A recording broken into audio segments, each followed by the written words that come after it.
ये कांग्रेस की हालत अब ऐसी हो चुकी है, धोबी का कुत्ता घर का ना घाट का। इस तरीके से कांग्रेस की हालत एसडीपीआई जैसी एक पॉलिटिकल पार्टी को बैन करने की डिमांड करते हैं। शर्म आनी चाहिए इन लोगों को। इन लोगों के पास कोई एजेंडा नहीं है। अब कांग्रेस के पैरों तले ज़मीन चली गई है, के पास खुद नहीं मालूम। अब आप लोगों को पूरी कौम थूक रही है, तो थूकने के बाद आप लोग उसको चाटने का काम कर रहे हैं। ये कांग्रेस की हकीकत है। अभी मोहतरमा कनीस फातिमा एमएलए मैडम का एक बयान आता है कि जो अजान का जो वॉल्यूम है उस वॉल्यूम को कम कर कर अज़ान देना चाहिए। ये किस तरीके की घटिया बात ये लोग करते हैं। सुप्रीम कोर्ट के ऑर्डर्स, बहुत सारे Supreme Court protest, political, actual, accident या exclusive news, FM express news आपको रखे सबसे आगे।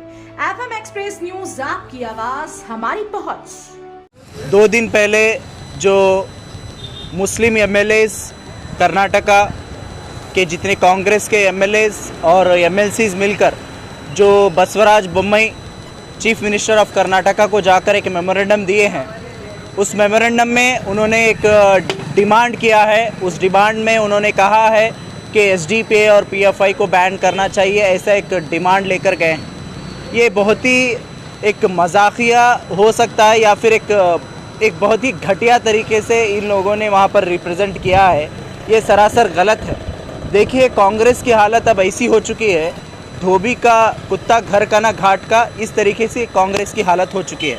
कांग्रेस अब ना ही मुसलमानों की और ना ही दलितों की और ना ही उनके खुद के वोटर्स के बारे में सोचने वाली कोई पॉलिटिकल पार्टी नहीं बची। कांग्रेस को चाहिए था वहाँ पर इश्यूज़ को लेकर जाकर बात कर सके, इश्यूज़ के ऊपर वहाँ पर बात करे। हिजाब का इशू हो, चाहे वो सोशल बायकॉट का इशू हो मुसलमानों का, और उसके बाद जो हलाल का इशू हो, ये लगातार इन इश्यूज़ के ऊपर लगातार कर्नाटका में जैसे बीजेपी, आरएसएस और बजरंग दल, श्री राम सेने लगातार इसके अटैक कर रहे हैं मुसलमानों पर। कई मुस्लिम नौजवानों का कत्ल भी हुआ है, दलितों का कत्ल हुआ है और कई चर्च पर हमले हुए हैं। टोटल 17 चर्च पे हमले हुए हैं। ये लगातार हो रहा है, लेकिन उसके बावजूद भी कांग्रेस को चाहिए था इन पर बात करे, असेंबली पर इस पर हंगामा करे, लेकिन वहाँ पर कांग्रेस के लोग जाकर, एमएलए जाकर एसडीपीआई जैसी एक पॉलिटिकल पार्टी को बैन करने की डिमांड करते हैं। शर्म आनी चाहिए इन लोगों को। इन लोगों के पास कोई एजेंडा नहीं है। अब कांग्रेस के पैरों तले ज़मीन चली गई है, इसीलिए ऐसी हरकत कर रहे हैं।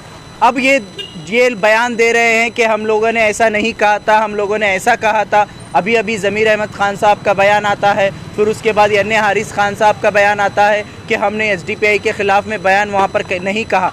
लेकिन दूसरी ओर खुद जो सलीम अहमद साहब जो एमएलसी है उस वफद में वो भी मौजूद थे, उनका एक बयान आता है, हाँ हमने ये डिमांड किया था। तो पहले आप लोग तय करें किसके बारे में आप क्या कह रहे हैं।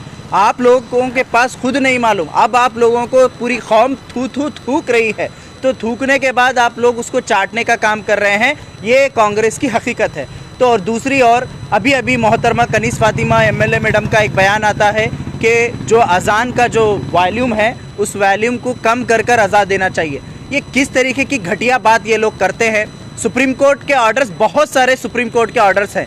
सुप्रीम कोर्ट का ऑर्डर और एक ऑर्डर पड़ा हुआ है महानगर पालिका के अंदर, जिसके अंदर क्लियरली कहा गया है कि पब्लिक गार्डन्स के अंदर जितने भी इलीगल कंस्ट्रक्शन हैं, जितने भी इलीगल मंदिर हैं, उनको तोड़ा जाए। सुप्रीम कोर्ट का ऑर्डर है, वो महानगर पालिका के कमिश्नर के ऑफिस के जो टेबल है उस पर पड़ा हुआ है, उसके ऊपर बात करिए, उसको इम्प्लीमेंट करवाइए। लेकिन ये अजान के ऊपर बात करते हैं, ये लगातार मुसलमानों के कारोबार के बारे में बात करते हैं। इन लोगों को मालूम होना चाहिए क्या बात करना है, ये क्या बात करना है, इनको खुद को नहीं मालूम। ये एक सिंपैथी वोट लेकर एमएलएस बने हैं। इन लोगों को काम नहीं आता किस तरीके से काम करना चाहिए और क्या बात करना चाहिए। अब ये लोगों का चेहरा पूरी कौम के सामने आ चुका है। ये वही काम कर रहे हैं जो आरएसएस और बीजेपी इनको नचाने का काम कर रही है, और इनको ये मोहरा बनकर काम कर रहे हैं आरएसएस और बीजेपी का।